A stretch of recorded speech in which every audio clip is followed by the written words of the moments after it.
कहाँ कोचिंग जा रहे हो। आज तक ऐसा होता है, मैं यहाँ तक पढ़ा हूँ, मेरे फादर भी कभी मेरे मास्टर से नहीं मिले आज तक। क्यों? उनको विश्वास है लड़का कोचिंग जा रहा है, उनको विश्वास है लड़का कॉलेज जा रहा है, कभी पूछा ही नहीं पढ़ रहे कि नहीं पढ़ रहे।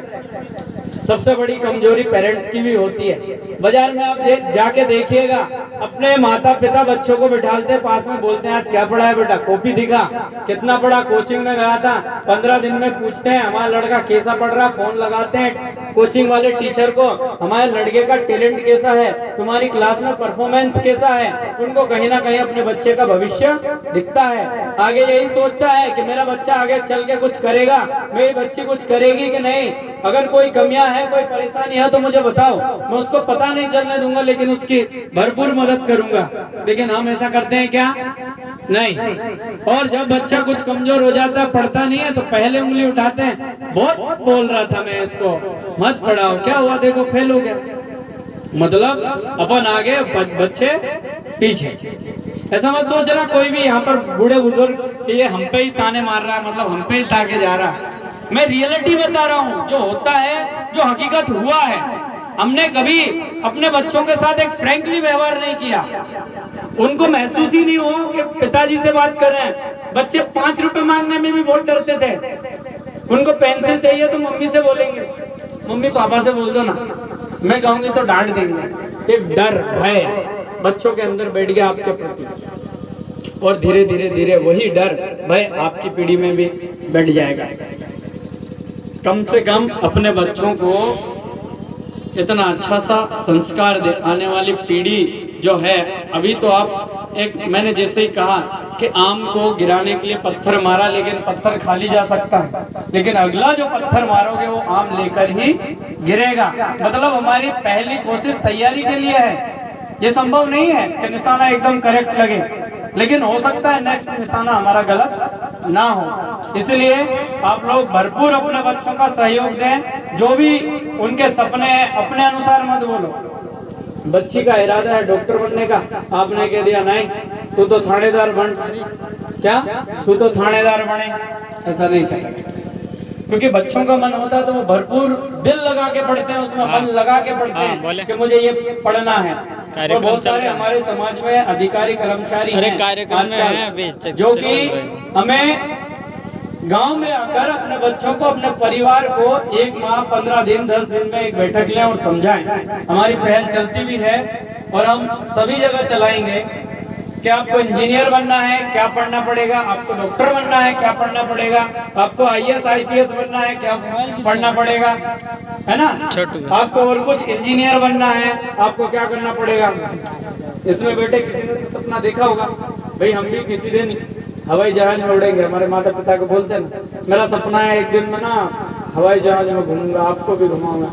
ये एक सपना है, पर उसको ये नहीं मालूम वहां तक पहुंचने के लिए मुझे क्या स्ट्रगल करना पड़ेगा, कितना संघर्ष करना पड़ेगा, क्या पढ़ना पड़ेगा, कहाँ जाना पड़ेगा, कहाँ एडमिशन लेना पड़ेगा, किससे मिलना पड़ेगा, कौन सा कोर्स लेना पड़ेगा, कितने साल तक पढ़ना पड़ेगा, तब जाके मैं वहां पहुंचूंगा।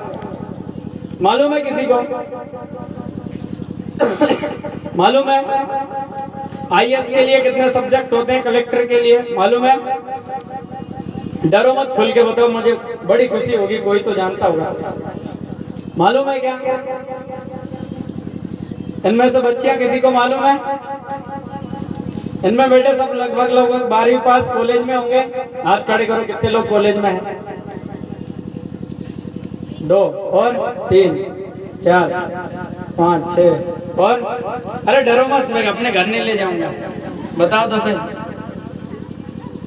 है ना। जो लोग कॉलेज में पहुंच गए उनको भी भली भांति ये नहीं मालूम होता है कि हमने 12वीं में कौन सा सब्जेक्ट लिया था और आगे क्या करना है।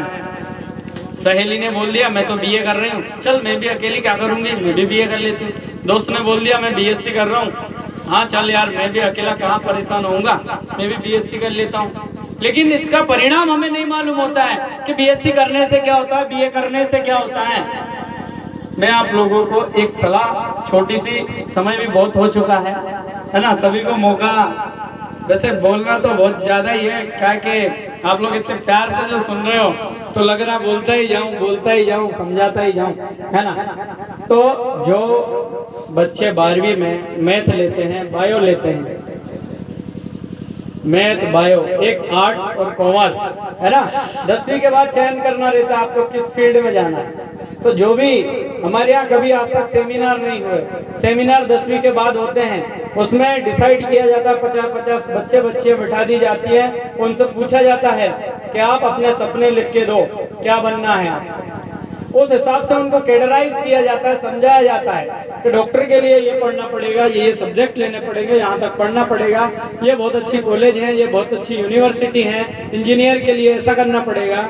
बहुत सारे आईएएस के लिए बोलते हैं, तो आईएएस के लिए कौन सी कोचिंग अच्छी है, क्या है।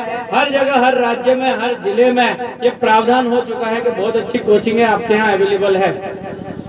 हो सकता है आपके 12 जिले में भी होगी कोचिंग, ऐसा तो है नहीं, होंगी नहीं, है ना। तो मैं आप लोगों को थोड़ा शॉर्टकट में और विस्तार से बता देता हूं कि आपको जल्दी प्रोग्रेस करना है। तो आप लोग 12वीं में एग्रीकल्चर लेते हो, सबसे बढ़िया, सबको मालूम है ना, क्या लेते हैं, एजी, पशुपालन लेते हो ना, एग्रीकल्चर। तो यहाँ पर नहीं चलता, राजस्थान में चलता है। फिर आर्ट्स, उसके बाद कॉमर्स, उसके बाद बायोलॉजी और मैथ, 5 सब्जेक्ट चलते हैं, इससे ज्यादा नहीं चलते, है ना। जो एग्रीकल्चर ले लेते हैं वो इसलिए लेते हैं कि यार बहुत कौन पढ़ेगा, इतनी मोटी किताबें मैथ की, बायो की, मैं तो नहीं पढ़ पाऊंगा, पहले हिम्मत हार जाते हैं, तो आधे ये छोड़ देते हैं। इसलिए आप जो भी बने, कॉलेज में जाएं, सबसे पहले बीए लें और 2 साल के लिए कंपटीशन की तैयारी करें। कंपटीशन की तैयारी आप जब तक बीए करोगे तब तक कंप्लीट हो जाएगी। आप लोग पुलिस में है, एसआई में है, पटवारी में है, और भी बहुत सारे वैकेंसी निकलती हैं, जिसमें जैसे अभी रीट का एग्जाम किसी ने दिया है क्या? राजस्थान में रीट हुई थी ना, शिक्षक की भर्ती हुई थी, सीधी भाषा में बोलूं तो शिक्षक की दिए आपने। जयपुर तो नहीं गए थे? अच्छा, जयपुर में पेपर लीक हो गया दोबारा, जयपुर में ही हुआ है ना, अलवर है ना। तो 600 छात्र थे, दोबारा पेपर देना पड़ेगा। तो हम मेहनत तो बहुत करते हैं, लेकिन किसी एक की गलती के कारण हमें नुकसान बहुत उठाना पड़ता है ना। गर्मी बहुत ज्यादा है, आप लोगों को भी लग रही होगी, समझ सकता हूँ मैं। तो जो भी मेरा नंबर ले लेना, आज मैं अपना नंबर भी बता दूंगा, तो सब लोग वैसे अपने अपने मोबाइल में डायल भी कर लो। मेरा नंबर है 996, लिख लो मेरा नंबर 96 96 96 91 91 55 0802। किसी भी क्षेत्र में आपको समस्या है, चाहे कंपटीशन में हो, चाहे पढ़ाई में हो, चाहे राजनीति में भी हो, अगर कुछ सलाह चाहिए तो किसी भी फील्ड में आप मेरे से राय ले सकते हो। और जहां तक मैं कोशिश करूंगा कि आपकी वो समस्या का समाधान 80% तो कर ही दूंगा, ज्यादा 100% तो नहीं कह सकता। और जहाँ पर बेटी, माताएं, बहनें और हमारे बड़े बुजुर्ग, उनसे भी कहता हूँ कि सबसे ज्यादा अभी जो आपको फोकस देना है मात्र और मात्र, अगर हमारी समाज को आगे उठाना है, परिवर्तन लाना है, कुछ करके दिखाना है और जो स्थिति है उससे बाहर आना है, तो मात्र और मात्र एक ही उपाय है, वो है पढ़ाई। जब तक वो कहते ना, लिखोगे पढ़ोगे तो बनोगे नवाब, समझ रहे हो ना। नवाब का मतलब होता है बंगले, गाड़ी, घोड़े सब आपके पास होंगे, घंटी दबाओगे 4 आपके लिए नौकर दौड़ के आएंगे। कोई कहेगा साहब चाय लाओ, कोई कहेगा साहब पानी लाओ, कोई कहेगा साहब गाड़ी निकालो, समझ रहे हो। कोई कहेगा साहब क्या हो गया, आपको समझ में आना चाहिए। हमें भी उस लायक बनना है, हमें भी उस ओहदे पे पहुंचना है। हमारी समाज का विकास, अगर हमारे क्षेत्र 12 जिले में अगर कोई कलेक्टर बन के आ जाए तो पूरे जिले का विकास हो जाएगा कि नहीं हो जाएगा? हो जाएगा कि नहीं? एक एसडीएम भी बन गया तो एक तहसील में आके बैठ गया तो पूरी तहसील का विकास हो जाएगा कि नहीं? एक व्यक्ति पूरे क्षेत्र में अगर परिवर्तन ला सकता है तो उसके लिए उसको उस लायक बनना पड़ेगा। अभी मैं कह जाऊंगा ऐसा करवा दूंगा, ये हो जाएगा, वो हो जाएगा, मेरे से कुछ नहीं होगा। मैं यहाँ का कोई कलेक्टर, थानेदार, एसपी नहीं हूँ। यहाँ पर आपको ही बनना पड़ेगा और अपनी समाज के लिए आपको ही कुछ करना पड़ेगा। आपको ही आगे आना पड़ेगा और अपने मन में ये सपने बनाओ। सपने सच होने में देर नहीं लगती, लेकिन हम सपने देखते ही नहीं है। सपने तो ऐसे ही आते हैं, रात में डर गए, हम सो रहे, घाट से गिर गए, है ना। ऐसे कोई सपने ही नहीं है हमारे कि हम भी कभी ऐसी बत्ती में चले जहाँ पर 5 गाड़ियां हमारे पीछे हो, सायरन बज रहा हो तो पूरे गांव मोहल्ले पूरे शहर की नजर हम पे हो। क्या ऐसा सोचा किसी ने? हमारे पहले बुजुर्ग जैसे ही बोलते हैं, अरे ये तो बहुत बड़ा पढ़ना पड़ता है, हाँ नहीं पहुंच सकते हम, ये तो बहुत बड़े बड़े लोगों का काम है, अपन थोड़ी कलेक्टर बन सकते।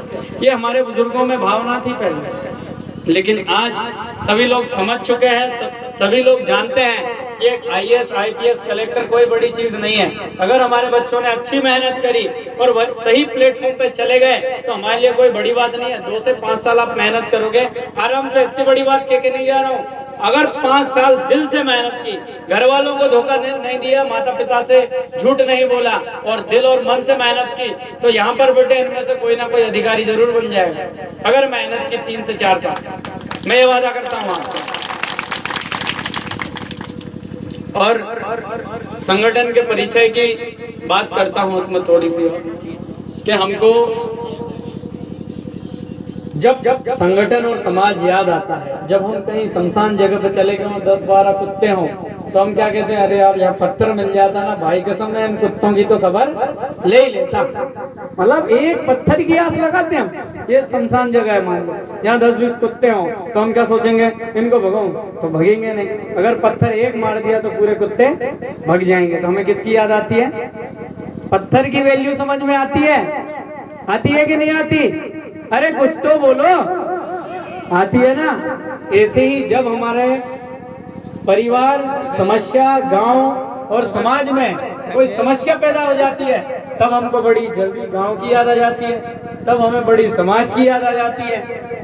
पर पहले हमें लगता है अरे क्या मतलब मीटिंग में जाने से, क्या मतलब इससे क्या होगा, क्या कर लेंगे, कोई गया उससे और ताने मारने। क्यों? तो मीटिंग में गया था, क्या हुआ है? कुछ नहीं होता मीटिंग करने से। नहीं, ऐसा नहीं, परिवर्तन होता है। हम ही गए, हम ही सुन के भूल जाएंगे तो परिवर्तन नहीं होगा। हमें उसके लिए खड़ा रहना पड़ेगा, उसके लिए लड़ना पड़ेगा, उसके हक अधिकार जानने पड़ेंगे और हमको एक होना पड़ेगा। कि एक लाठी को तो कोई भी तोड़ देगा, लेकिन 10-5 लाठियां इकट्ठी बांध दी जाए तो कोई नहीं तोड़ पाएगा। मालूम है ना? यही होता है हमारे समाज के साथ, हमारे परिवार के साथ, हमारे मोहल्ले के साथ अगर शोषण होता है उसका एक ही कारण है कि हम कहीं ना कहीं बटे हुए होते हैं, तो दूसरा जो व्यक्ति है वो उसका भरपूर फायदा उठा लेता है।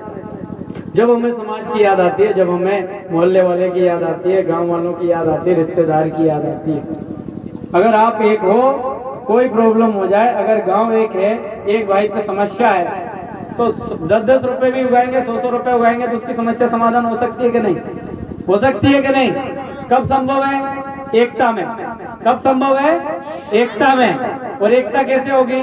हम सबका मन यही होना चाहिए कि कोई भी बात हो, कोई भी दिक्कत हो, कोई भी समस्या हो, अगर हमें याद किया जाता है तो हमको वहाँ उपस्थिति देना जरूरी है। आज ये मीटिंग रखी, बहुत सारे हमारे भाई जिन्होंने समय निकाला, सुबह से लेकर अभी तक आए, कहीं ना कहीं उनके मन में कुछ नया जानने की इच्छा है, कुछ नया।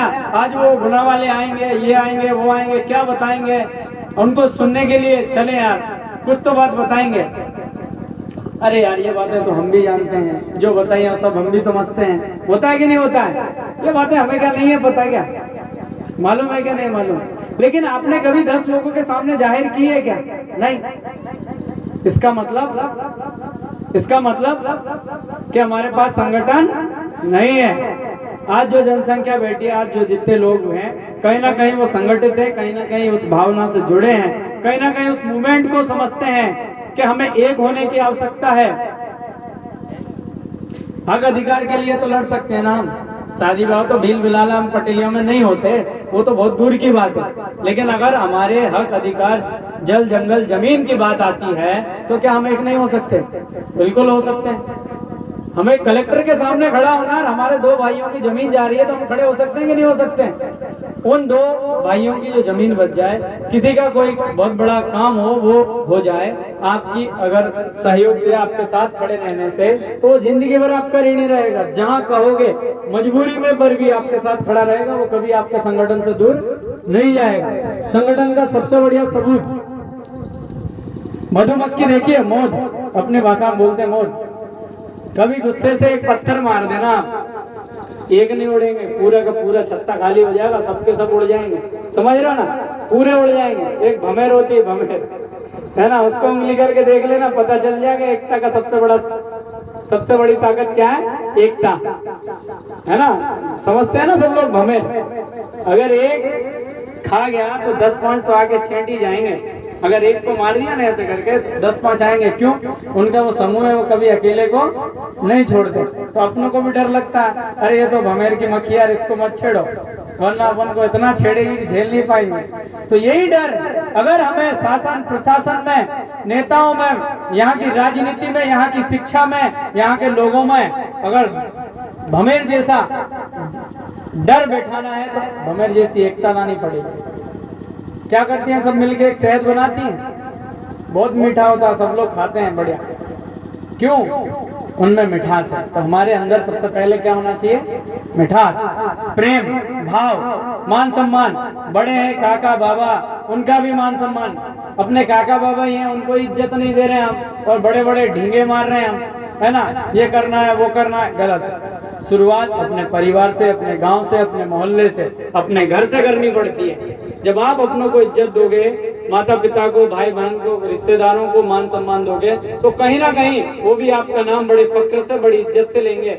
और आप कहोगे ओए उठ जरा, तो वो भी कहेगा हाँ कहा कह रहा, है ना। खड़ी भाषा कहीं ना कहीं हमारे कहने पे ही आती है। चलिए जरा काय, अपन प्यार से बोलेंगे अहीं जाऊ से कितनी बार।